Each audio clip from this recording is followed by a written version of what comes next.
அனைவருக்கும் வணக்கம். இது சாரதி லா ஸ்டடீஸ். சாரதி லா ஸ்டடீஸில் பார்த்தீங்கன்னா part C and part D கொஸ்டினை பார்க்குறோம்.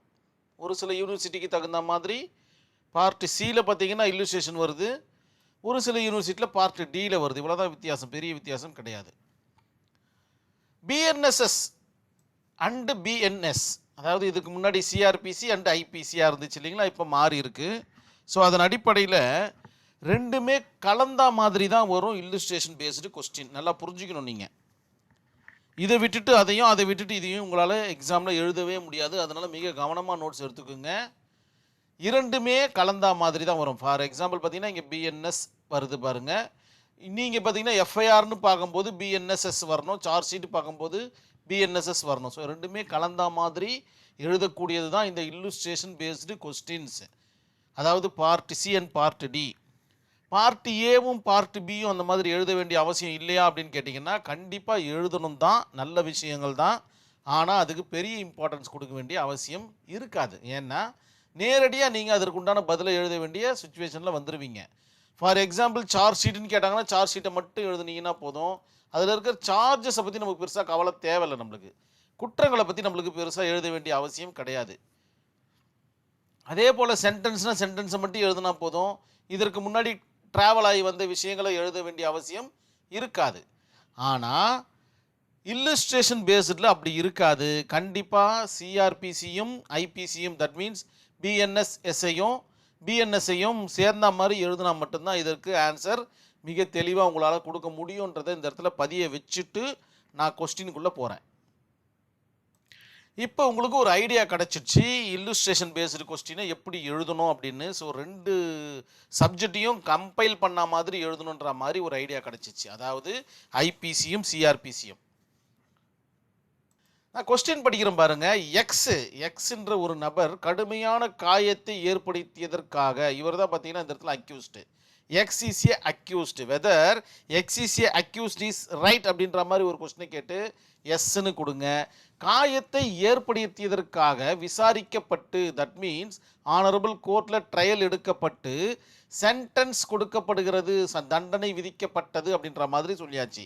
ஸோ இந்த செனாரியோ கம்ப்ளீட். எக்ஸ் வந்து ஒய்ன்ற நபர்னு கூட வச்சுக்கலாம். நம்ம அடிச்சுடுறாரு, அதில் கடுமையான காயம், கிரீவியஸ் ஹர்ட் ஆகிடுது அவருக்கு. அதன் காரணமாக எஃப்ஐஆர், சார்ஜ் ஷீட்டு, அதுக்கப்புறம் ட்ரையல், அதுக்கப்புறம் விசாரணை நடத்தி சென்டென்ஸ் கொடுக்கப்படுகிறது ஆனரபிள் கோர்ட்டில். சென்டென்ஸ்னால் தண்டனை இல்லையா, கொடுக்கப்பட்டு விட்டது. அதற்கு பிறகு தான் பார்த்தீங்கன்னா இந்த கொஸ்டினில் ஒரு பெரிய ட்விஸ்ட் இருக்குது. என்னன்னு பார்த்தீங்கன்னா காயமடைந்த நபர், இவர் தண்டனை விதிக்கப்பட்டு எங்கே இருக்கிறார்? இப்போ ஜெயிலுக்குள்ளே இருக்கிறார். ஸோ முடிஞ்சு போச்சு. கிரீவியஸ் ஹர்ட்டுக்காக ஒரு 4 இயர்ஸ் இருக்கிறாருன்னு வச்சுப்போமே. 4 இயர்ஸ் இம்ப்ரிசான்மெண்ட், தட் மீன்ஸ் ஜெயிலில் இருக்கார். காயமடைந்த நபர் பின்னர் இறந்து விட்டார், அதே காயத்தின் காரணமாக இறந்து விட்டார் அப்படின்ற மாதிரி ஒரு ஸ்டேட்மெண்ட் கிடைக்குது. அவரை மீண்டும் விசாரிக்க முடியுமா அப்படின்ற மாதிரி தான் ஒரு கொஸ்டின். 2 கான்சிக்வன்ஸ் வருது பாருங்க. ஒன்று கிரீவியஸ் ஹர்ட்டு, இன்னொன்று பார்த்தீங்கன்னா டெட், இறந்து போயிடுறாரு. ஓகேங்களா? அது மர்டர் அப்படின்ற மாதிரி கூட கொண்டு வரலாம். அதுதான் இந்த இடத்துல கல்பபிள் ஹோமிசைட் அப்படின்ற மாதிரி சொல்லப்படுது. மரணத்தை ஏற்படுத்தக்கூடிய நோக்கம் இருக்காது, ஆனால் மரணம் வந்துடும். இதுதான் பார்த்தீங்கன்னா கல்பபிள் ஹோமிசைடுடைய கான்செப்ட். இந்த கொஸ்டினுக்கு உண்டான ஆன்சர் என்னன்னு பார்த்தீங்கன்னா எஸ், நடத்த முடியும், மீண்டும் அவரை விசாரணைக்கு உட்படுத்த முடியும், மீண்டும் அவரை ஆனரபிள் கோர்ட்டுக்குள்ளே ட்ரையலுக்குள்ளே புகுத்த முடியும். ஏன்னா கிரீவியஸ் ஹர்ட் கேஸ் வேறு, இது வந்து இது மர்டர்ன்றது வேறு அப்படின்ற மாதிரியான ஒரு கான்செப்டில் கொண்டு வராங்க. அதை தான் இந்த இடத்துல 2 கான்சிக்வன்ஸாக கொண்டு வந்திருக்கு. ஃபஸ்ட்டு கான்சிக்வன்ஸ் என்ன அப்படின்னு பார்த்தீங்கன்னா கிரீவியஸ் ஹர்ட்டு, கொடுங்காயத்தை விளைவித்தல். அதற்குண்டான செக்ஷன் பார்த்தீங்கன்னா 116 ஆஃப் பிஎன்எஸ். அதனால தான் சொன்ன 2த்தையும் கம்பைல் பண்ணி எழுதணும்னு. ஸோ 116 நீங்கள் எழுதி அதனுக்குண்டான ஃபுல் டீட்டெயில்ஸை எழுதி தான் ஆகணும் இந்த இடத்துல. ஸோ கிரீவியஸ் ஹர்ட்னா என்ன அப்படின்றத இந்த இடத்துல சொல்லியிருக்கு. கடுமையான மற்றும் தீங்கு விளைவிக்கும் என்று கருதப்படும் குறிப்பிட்ட காயங்களை கோடிட்டு காட்டுகிறது. இந்த காயங்களில் உடல் உறுப்புகள் அழித்தல், ஏதாச்சும் ஒரு கை கால் விரல் எதனா போயிடுச்சுன்னு வச்சுப்போமே, நிரந்தர பார்வையை இழத்தல் அல்லது காது கேட்கும் திறன் இழப்பு அல்லது மூட்டு இழப்பு, பல் உடைதல் போன்றவை கடும் தாக்குதல் ஆகும். ஸோ இதுக்கு 4 இயர்ஸ் கொடுக்க மாட்டாங்க, கண்டிப்பாக 7 வருடங்களுக்கு மேலே தான் இம்ப்ரிசான்மெண்ட் கொடுப்பதற்கு வாய்ப்புகள் மிக அதிகம்ன்றதை நினைவில் வச்சுக்கிங்க. இது கான்சிக்வன்ஸ் ஒன்று, இது ஒன்று, ஓகேங்களா? இதற்குண்டான தண்டனை தான் அவர் உள்ள அனுபவிச்சுட்டு வந்துன்னு இருக்காரு ஸ்டில் நவ். அதன் பிறகு என்ன ஆகுதுன்னு பார்த்தீங்கன்னா கான்சிக்வன்ஸ் 2 ஏற்படுது. ஆஃப்டர் தட் சென்டென்ஸ், இந்த சென்டென்ஸுக்கு அதன் பிறகு எக்ஸ் வந்து இந்த இடத்துல ஒய்ன்னு போட்டுக்குங்க. ஒய் பார்த்தீங்கன்னா இறந்து விடுகிறார் அப்படின்ற மாதிரி சொல்லப்படுது. Again trial, again sentence. இந்த இடத்துல என்னவாகும்? இந்த 7 வருடம் என்பது 14 + வருடங்களாக மாறிவிடும். இது கான்சிக்வன்ஸ் 2ல என்ன சொல்கிறாங்க பார்த்தீங்கன்னா கல்பபிள் ஹோமிசைட் அப்படின்ற மாதிரி சொல்லப்படுது. மரணத்தை ஏற்படுத்தும் நோக்கத்துடன், நல்லா புரிஞ்சிக்கணும், அல்லது மரணத்தை ஏற்படுத்தும் உடல் காயத்தை ஏற்படுத்தும் நோக்கத்துடன், ரெண்டுத்துக்குமே பார்த்தீங்கன்னா மோட்டிவ் இருக்குது பாருங்கள். அல்லது அந்த செயல் மரணத்தை ஏற்படுத்தும் என்று அறிந்தே ஒரு நபரின் மரணம் ஏற்படும் செயல்களை இது உள்ளடக்கியது. ஸோ கண்டிப்பாக ஒய்யை வந்து நான் சாகடிக்கணுன்றதுக்காக மட்டும்தான் அவர் வராரு, அட்டம் பண்ணுறாரு.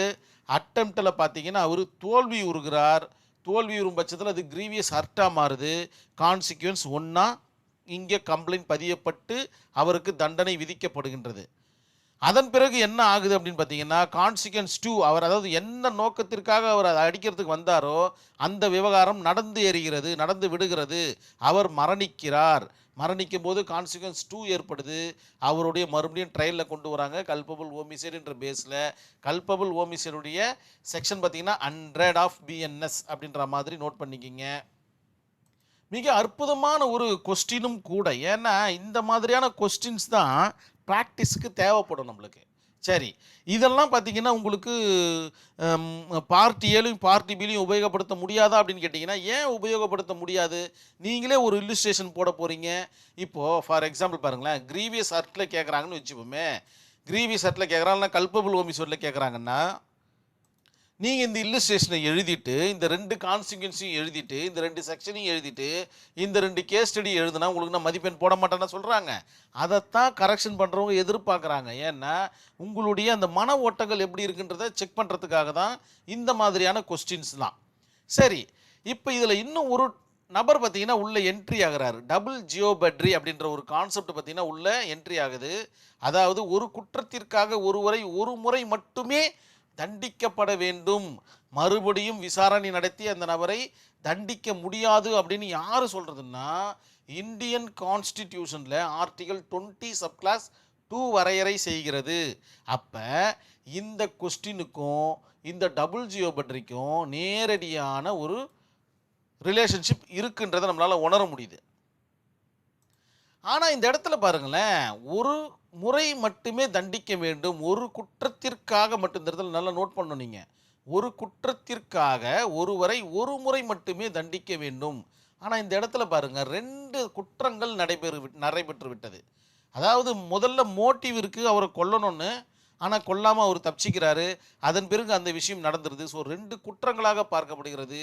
அதனால் இந்த இடத்துல டபுள் ஜியோபெட்ரிக்கு வேலை இல்லாமல் ஆயிடுது. இதே பார்த்தீங்கன்னா கிரீவியஸ் ஹர்ட்டோடு நிற்கிது. அதுலேயே பார்த்தீங்கன்னா இன்னொரு விஷயத்தை கொண்டு வராங்கன்னா அந்த மாதிரி தண்டனை கொடுக்க முடியாது. இந்த இடத்துல 2 கான்சிக்வன்ஸ் நடக்கிறதுனால இந்த டபுள் ஜியோபெட்ரிக்கு இந்த இடத்துல வேலை இல்லாமல் போயிடுதுன்றதை உங்களுடைய ஆன்சர் ஷீட்டில் மிக தெளிவாக நோட் பண்ணுங்கள். ஒரு 2 கேஸ் ஸ்டடியோடு இந்த சப்ஜெக்டை நம்ம கம்ப்ளீட் பண்ணிக்கலாம். Appabhai versus state of Gujarat 1988 honourable supreme கோர்ட்டில் நடந்த ஒரு வழக்கு என்ன சொல்ல வருதுன்னா, இறப்பு போன்ற புதிய விளைவுகள், அதாவது புதிய விளைவுகள் இந்த இடத்துல நோட் பண்ணணும் நீங்கள் அந்த ஒரு வார்த்தையை. புதிய விளைவுகள்னால் என்ன? இதற்கு முன்னாடி ஏதோ ஒரு பழைய விளைவுகள் நடந்திருக்குன்னு அர்த்தம் இல்லையா? ஸோ அது வந்து கிரீவியஸ் ஹர்ட் அப்படின்ற மாதிரி நினச்சிக்கிங்க. இறப்பு போன்ற புதிய விளைவுகள் ஏற்பட்டால் மீண்டும் வழக்கு நடத்தலாம்.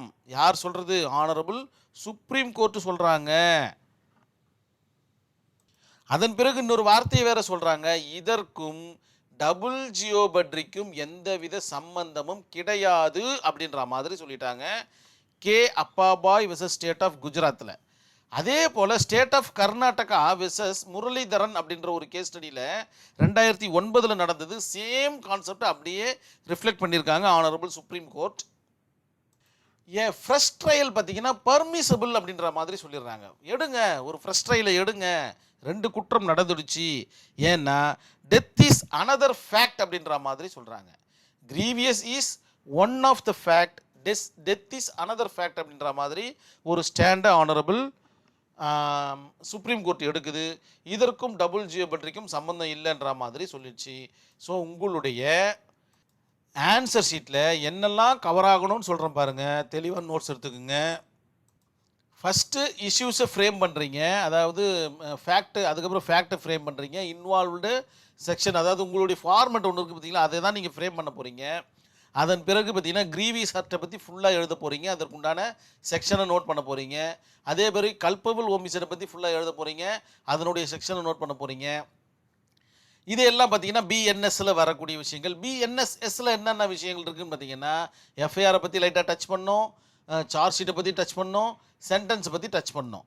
ஓகேங்களா? அதுக்கப்புறம் பார்த்தீங்கன்னா ஆல்டர்னேட் சார்ஜ் ஷீட், அப்படி இல்லைனா ஆல்டர்னேட் எஃப்ஐஆர், ரெண்டுத்தையும் டச் பண்ணுங்க.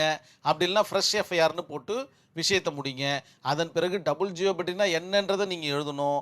ஆர்டிகல் 20 சப் கிளாஸ் 2 எழுதிட்டு ஒரு குற்றத்திற்காக ஒருவரை ஒரு முறை மட்டுமே தண்டிக்க முடியும் அப்படின்ற மாதிரி சொல்லுங்கள். ஆனால் இந்த இடத்துல கன்க்ளூஷனில் 2 குற்றங்கள் நடந்ததுன்ற மாதிரி சொல்லுங்கள். அப்படி இல்லைனா in my point of view அப்படின்ற மாதிரி எழுதிட்டு இந்த இடத்துல டபுள் ஜியோமெட்ரிக்கு வேலை கிடையாது. ஏன்னா நடந்தது 2 குற்றங்கள் அப்படின்ற மாதிரி சொல்லுங்கள். அவர் அட்டெம்ப்ட் பண்ணியிருக்கும் போதே இறந்துட்டு இருந்தாருன்னா அது ஒரு குற்றமாக கருதப்படுது. பின்னர் இறக்குறதுனால 2 குற்றங்களாக பார்க்கப்படுகிறதுன்ற மாதிரி உங்களுடைய ஆன்சர் ஷீட்டு மிக அழகாக நேர்த்தியாக நோட் பண்ணிங்கன்னா அற்புதமான விடை கிடச்சிரும். உங்களுக்கு நல்ல மதிப்பெண்ணும் கிடைக்கும். அது மட்டும் இல்லாமல் எல்லா இடத்துலையுமே இந்த இல்லுஸ்ட்ரேஷனை புகுத்தி எழுதக்கூடிய திறமை உங்களுக்கு வரணுன்றதை இந்த இடத்துல சாரதி லா ஸ்டடீஸ் உங்களை அன்போடு கேட்டுக்குது. கண்டிப்பாக இந்த வீடியோ உங்களுக்கு புரிஞ்சிருக்கும் நான் நம்புகிறேன். நன்றி, வணக்கம்.